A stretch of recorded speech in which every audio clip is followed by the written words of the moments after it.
When I was a kid, one of my favorite television programs was Unsolved Mysteries. So I thought I would have a quick parody episode of Unsolved Mysteries from my own personal Unsolved Mysteries. Do do do do do do do do do do do do do do do do. Let's start with a ghost story.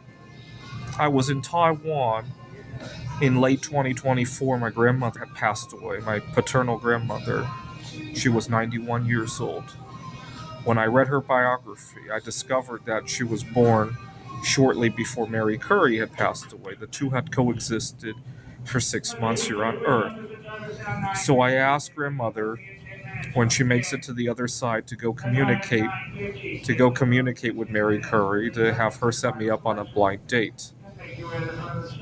After I left the funeral, I went to my hotel, had a quick holiday, and I met a girl on Bumble, and we have a lot in common. She likes art, and she was planning on studying here in the United States, but the political climate has changed, obviously, since I left Taiwan.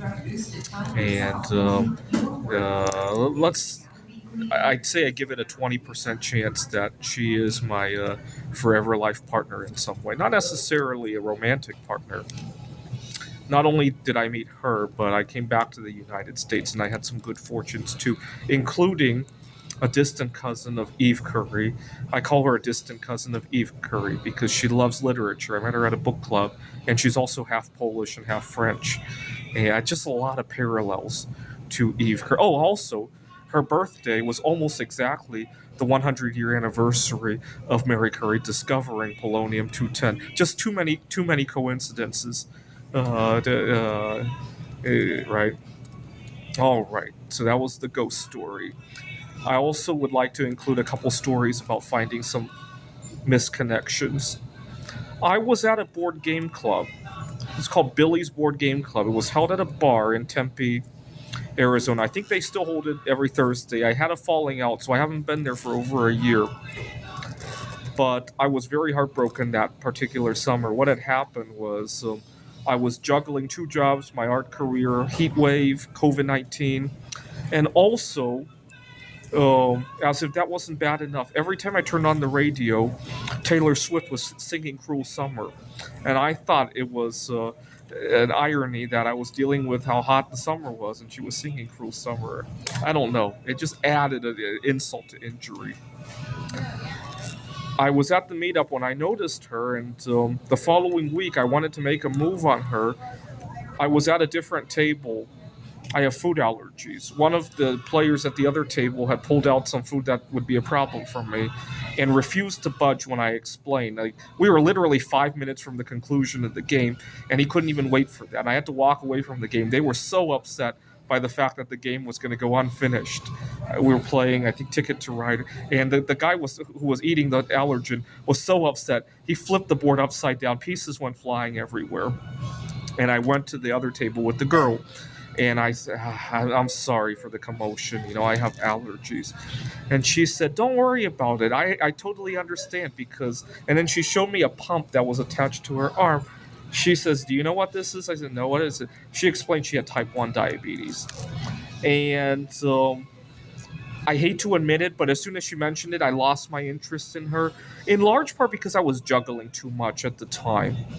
I was already juggling two jobs, the art career, my own personal illness from long COVID, and all that, and having difficulty, and just having somebody to flip a table over because of my food allergy. This is too much, and I wish I hadn't thought that way. Right? I've learned from now on that you can always walk away from somebody later, right? And so don't make the rash decision. But at the time, not long after that, I had a huge falling out with the other table that had flipped the table over. The following time I went there, he really egged me on to cause trouble. And I'll have to talk to the organizer again, apologize for what happened 2 years ago, and see what I can do. I haven't gotten the nerve to do that just yet. I want to have more things under my belt before I do. It would be nicer if I were in a better position before I did that, right? Another misconnection, I was living in a house multiple roommates, and the owner had hired her cousin to manage the place. And long story short, the family member who managed the place, I think he didn't like me for some reason. He would complain about petty things against me, noises especially, when the place was rocking, like in terms of noise. He took the job understanding that he would have a room right adjacent to the kitchen, and then he would have the nerve to complain that at 10:30 in the evening I was eating.